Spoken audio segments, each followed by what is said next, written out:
Sudah jelasin toh? Sudah. Oke. Assalamualaikum warahmatullahi wabarakatuh. Kami dari kelompok 14 kelas C mata kuliah komunikasi massa akan melakukan diskusi online, yaitu materi tentang teori halayak dan tradisi penelitian. Selanjutnya saya serahkan kepada Nur Aini Yusuf untuk untuk mempresentasikan materi pada hari ini. Untuk itu dipersilahkan. Ya, terima kasih moderator. Di sini ada konsep halayak. Kata halayak sangat akrab sebagai istilah kolektif dari penerima dalam model urutan sederhana dari proses komunikasi massa yang dibuat oleh para pelopor di bidang penelitian media. Ini merupakan istilah yang dipahami oleh praktisi media sebagaimana pula teoretikus dan dipahami oleh pengguna media sebagai deskripsi yang jelas atas diri mereka sendiri. Meskipun demikian, di luar penggunaan logis dan masih terdapat banyak ruang untuk perbedaan makna dan perselisihan teoritis.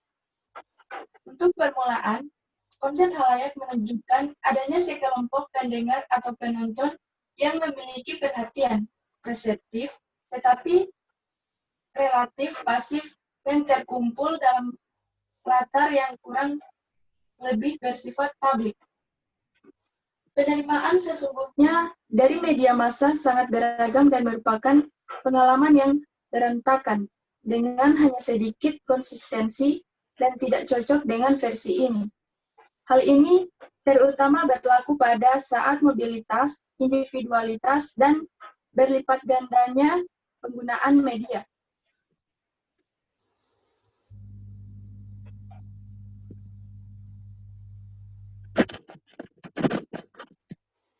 Terdapat cara lain untuk mencirikan jenis-jenis halayak yang berbeda yang muncul seiring dengan perubahan media dan waktu.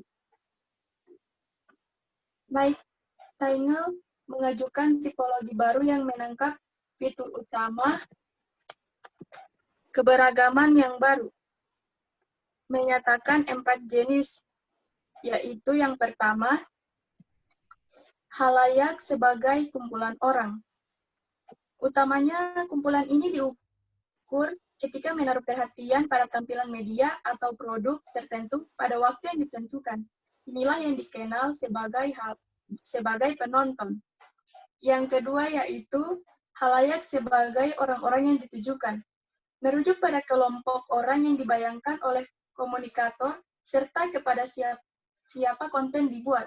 Hal ini juga diketahui sebagai halayak yang terlibat atau terinterpelasi.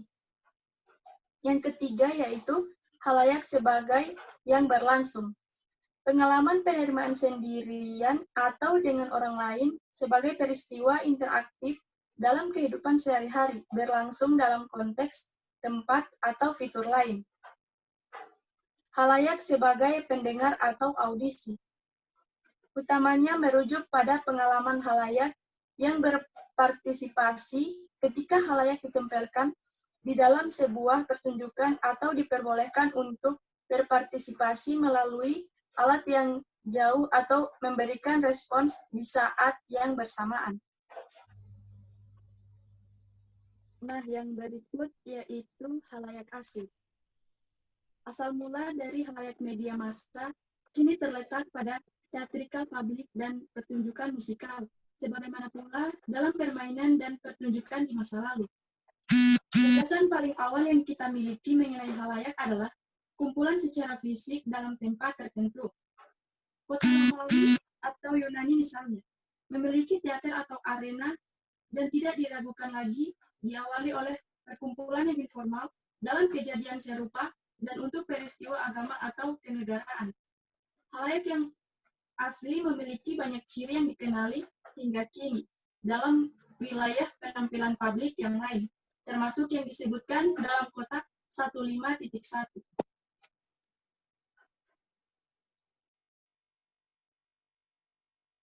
Nah, yang dimaksudkan dalam kotak 15.1 yaitu karakteristik halayak asli.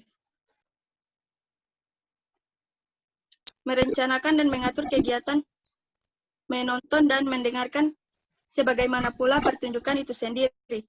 Konten penampilan yang sekuler, karenanya tidak religius, untuk hiburan, pendidikan, dan pengalaman emosional yang termediasi.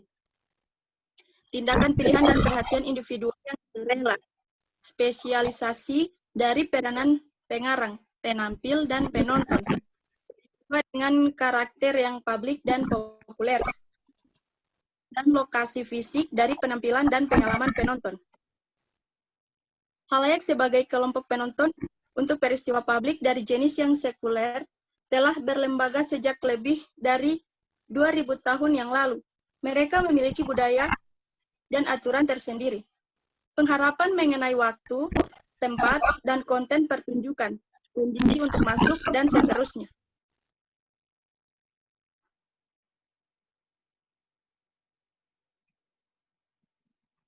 Halayak sebagai sekelompok penonton untuk peristiwa publik dari jenis yang sekuler telah dilembaga sejak lebih dari 2000 tahun yang lalu. Memiliki budaya dan aturan sendiri. Pengharapan mengenai waktu, tempat, dan konten pertunjukan, kondisi ini masuk, dan seterusnya. Hal ini secara umum merupakan fenomena perkotaan. Seringkali dengan dasar komersial dan konten yang bervariasi menurut kelas dan status sosial, karena karakternya yang publik.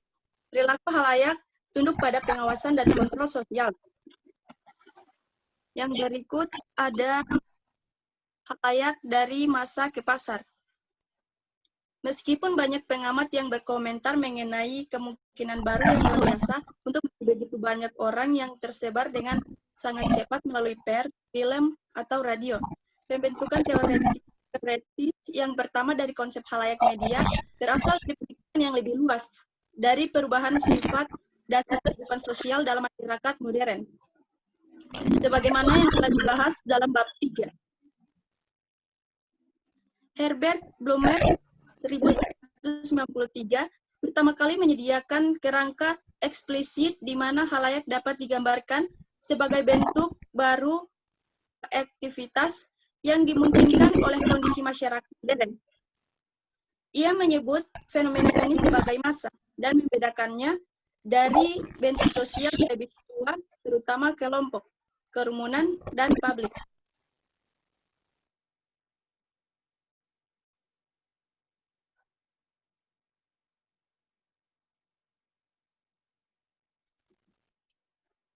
Yang berikut penemuan kembali halayak sebagai sebuah kelompok.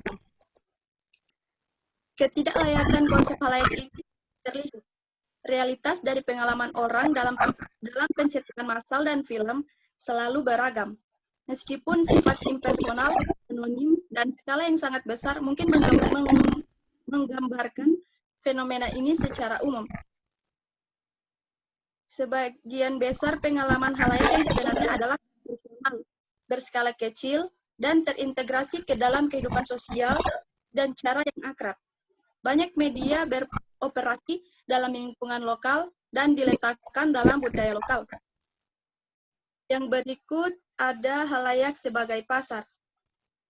Pers dan film telah terbentuk sebagai bisnis yang menguntungkan ketika penyiaran membuat penampilannya yang kurang meyakinkan pada tahun 1920-an.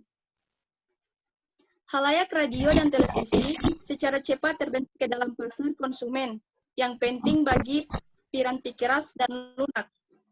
Pada pandangan pertama, pernyataan pasar media yang sering digunakan terlihat menawarkan alternatif yang lebih objektif daripada yang lain. Istilah yang lebih syarat nilai untuk menggambarkan fenomena khalayak. Ketika media menjadi bisnis yang semakin besar, istilah baru pun dimunculkan.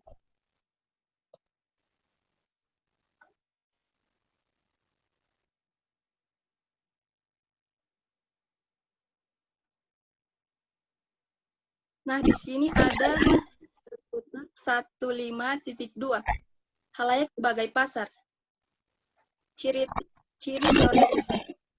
Pertama yaitu khalayak merupakan kumpulan dari banyak konsumen, baik konsumen nyata maupun konsumen potensial. Yang kedua yaitu anggota khalayak tidak saling berkaitan satu sama lain dan tidak memiliki identitas diri bersama. Yang ketiga, batasan yang ditentukan kepada khalayak umumnya berdasarkan kriteria sosial ekonomi.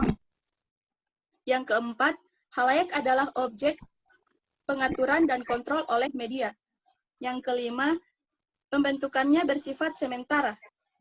Yang keenam, kepentingan publik adalah sesuatu yang dinomorduakan. Yang ketujuh yaitu hubungan khalayak dengan media adalah saling perhitungan dan bukan berdasarkan moral. Tujuan dari penelitian khalayak. Karena khalayak selalu menjadi kategori yang dipertentangkan, tidak mengherankan bahwa tujuan melakukan penelitian terhadap khalayak sangat beragam dan cenderung tidak konsisten. Semua penelitian berbagi karakteristik umum yang membantu mengonstruksi menempatkan entitas sosial lain yang tidak berbentuk, selalu berubah dan tidak diketahui. Akan tetapi, metode yang digunakan dan konstruksi yang diraih mengenai khalayak dan penggunaan di mana mereka berada terpisah sangat jauh.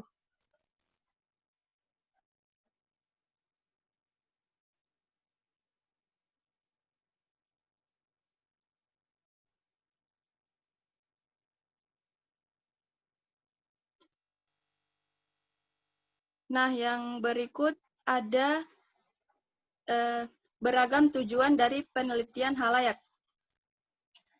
Tujuan media sentris. Yang pertama yaitu mengukur jangkauan nyata dan potensial tujuan pembukuan dan iklan.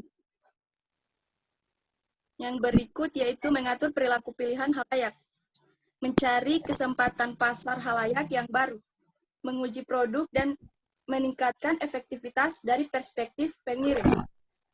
Khalayak sentris, memenuhi tanggung jawab untuk pelayanan, mengevaluasi kinerja media dari perspektif khalayak, mengelompokkan motif khalayak untuk pilihan dan penggunaan, mengungkapkan interpretasi makna dari khalayak, dalami konteks penggunaan media, menilai efek yang sebenarnya dari khalayak.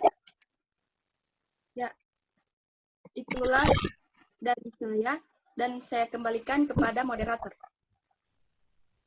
Oke, selanjutnya saya akan lanjut dari presentasi. Barangkali pembagian tujuan yang paling fundamental adalah antara tujuan industri media dengan mereka yang mengambil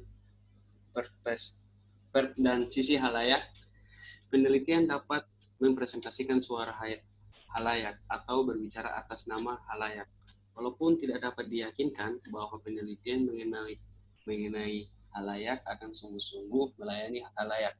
Untuk sementara waktu kita memandang tujuan penelitian yang berbeda. Seiring dengan perluasannya sepanjang dimensi yang berkisar secara kontrol kepada halayak hingga otonomi halayak.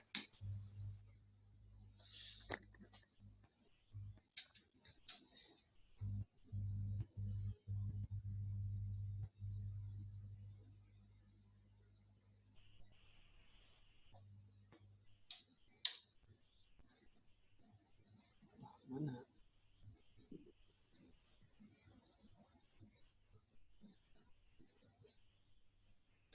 Astaga, tidak berespon.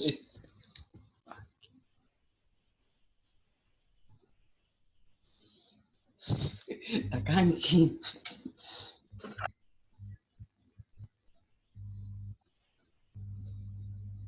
Kancing apa ini? Astaga.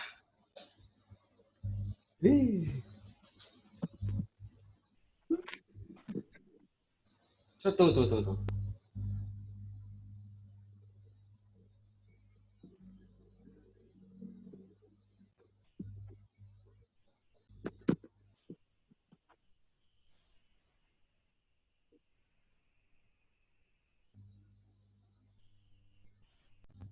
Oke.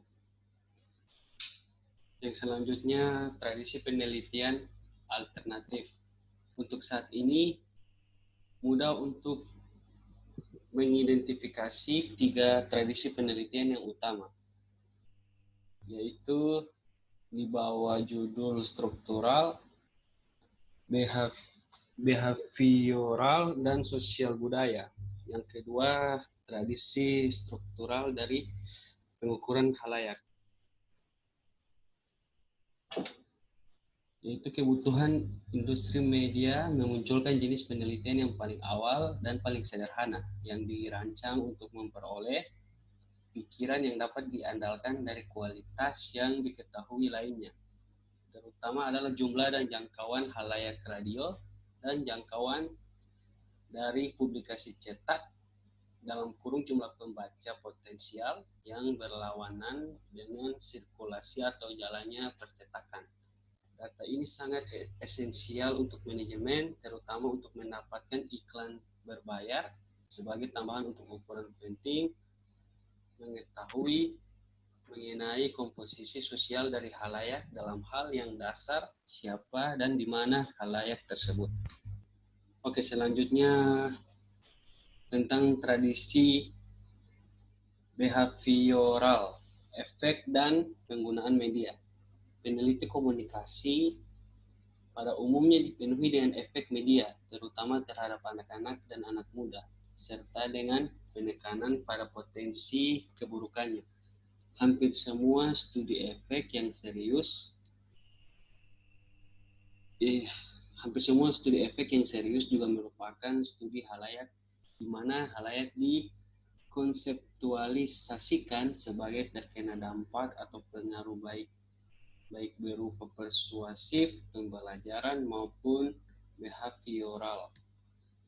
Model efek yang umum adalah proses satu arah di mana halayak dianggap sebagai target yang tidak sadar atau penerima pasif dari stimuli media. Yang kedua itu tradisi budaya dan analisis penerimaan. Kajian budaya menepati perbatasan antara ilmu sosial dan kemanusiaan. Kajian ini hampir secara eksklusif berkaitan dengan karya dari budaya populer yang kontras dengan tradisi literal awal. Kajian ini menekankan penggunaan media sebagai cerminan dari konteks sosial budaya tertentu dan sebagai sebuah proses pemberian makna bagi produk budaya dan pengalaman pada kehidupan sehari-hari.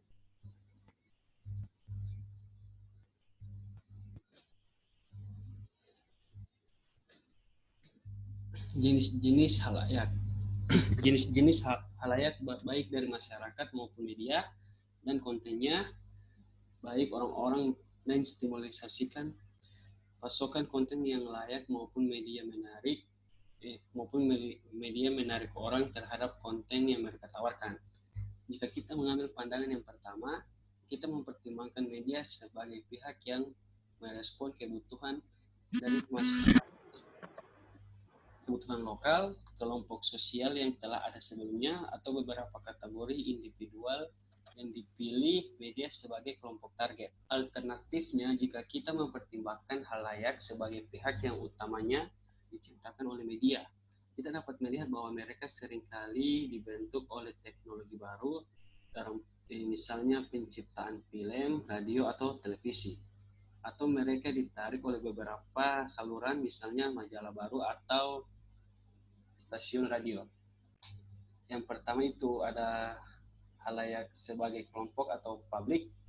Hari ini contohnya yang paling umum dari halayak media yang juga merupakan kelompok sosial barangkali adalah pembaca dari surat kabar lokal atau kelompok pendengar dari stasiun radio komunitas. Di sini halayak berbagi setidaknya satu karakteristik signifikan yang mengidentifikasikan sosial budaya, yaitu ruang bersama dan keanggotaan dari komunitas lokal. Yang kedua, perangkat kepuasan sebagai halayak. Istilah perangkat kepuasan dipilih untuk merujuk pada kemungkinan bagi halayak untuk membentuk dan membentuk ulang berdasarkan kesukaan, kebutuhan, atau pilihan yang terkait media. Penggunaan kata perangkat menyatakan bahwa halayak semacam itu biasanya adalah kumpulan individu yang tersebar tanpa ikatan bersama. Meskipun halayak sebagai publik seringkali memiliki kebutuhan dan kepentingan media yang luas dan mendapatkan kesatuannya. Yang ketiga, halayak sebagai media. Versi ketiga dari konsep halayak merupakan satu yang mengidentifikasinya melalui pilihan dari jenis media tertentu, sebagaimana dalam halayak televisi atau publik yang pergi ke bioskop. Penggunaan awal semacam itu dalam ekspresi pembacaan publik minoritas kecil yang dapat memang membaca buku ketika literasi belum terlalu umum. Rujukannya biasanya adalah mereka yang berperilaku atau berpersepsi dirinya mengidentifikasikan mereka sebagai pengguna yang reguler dan ditarik oleh media yang bersangkutan. Yang keempat, halayak sebagaimana yang didefinisikan oleh saluran atau konten. Identifikasi dari halayak sebagai pembaca, penonton, atau pendengar dari buku, pengarang, film, surat kabar, atau saluran dan program televisi tertentu adalah langsung secara relatif. Hal ini merupakan penggunaan melalui mana penelitian halayak dalam tradisi pembukaan adalah yang paling nyaman dan sepertinya menimbulkan beberapa masalah dalam pengukuran empiris. Tidak ada dimensi tersembunyi dari hubungan kelompok atau kesadaran untuk dinilai. Tidak ada variabel psikologis dari motivasi yang perlu diukur halayak Halayak versi ini juga konsisten dengan pemikiran pasar. Berdasarkan pada halayak merupakan sekelompok konsumen untuk produk media tertentu. Pengertian mengenai halayak ini adalah valid, tetapi kita tidak dapat dibatasi hanya pada hal tersebut saja. Misalnya terdapat halayak dalam artian pengikut atau penggemar serial dan seri televisi dan radio yang tidak diukur secara pasti. Ada juga halayak untuk film, buku, lagu, juga bintang, penulis, dan penampil yang hanya diakumulasikan seiring waktu menjadi angka yang signifikan atau jangkauan yang proporsional. Jadi itulah hasil materi dari kami dan saya akan membacakan kesimpulannya. Kesimpulan dari materi kami yaitu sebagaimana yang kita lihat, gagasan yang terlihat sederhana mengenai halayak ternyata cukup rumit. Konsep ini dipahami secara berbeda dari sudut pandang yang berbeda. Sebagian besar industri media, halayak kurang lebih sama dengan pasar bagi layanan media dan dikelompokkan berdasarkan hal tersebut. Dari sudut pandang halayak atau mereka yang mengambil perspektif halayak, pandangan mengenai halayak ini bersifat periferal atau tidak dipahami. Pengalaman halayak sebagai peristiwa budaya atau sosial merupakan hal yang penting. Menjadi seorang halayak seringkali merupakan hasil dari berbagai motif yang berbeda. Kemungkinan lain pun dapat muncul ketika pandangan dari pihak pengirim atau komunikator yang diambil dalam kaitan tidak menjual layanan, tetapi mencoba mengkomunikasikan makna. Halayak dapat dianggap oleh komunikator dalam kaitannya dengan selera, ketertarikan, kapasitas atau komposisi sosial dan lokasi mereka. Situasi ini akan lebih rumit lagi jika munculnya alat baru komunikasi dengan implikasi terhadap banyak faktor yang telah disebutkan. Mungkin itu saja dari kami selaku kelompok 4 presentasi online pada hari ini. Mohon maaf jika ada kesalahan. Billahi taufiq wal hidayah. Assalamualaikum warahmatullahi wabarakatuh. Oke, sudah? Sudah kan? Sudah. Nah, sudah. Ya, boleh. Kenapa? Nanti udah rekamannya.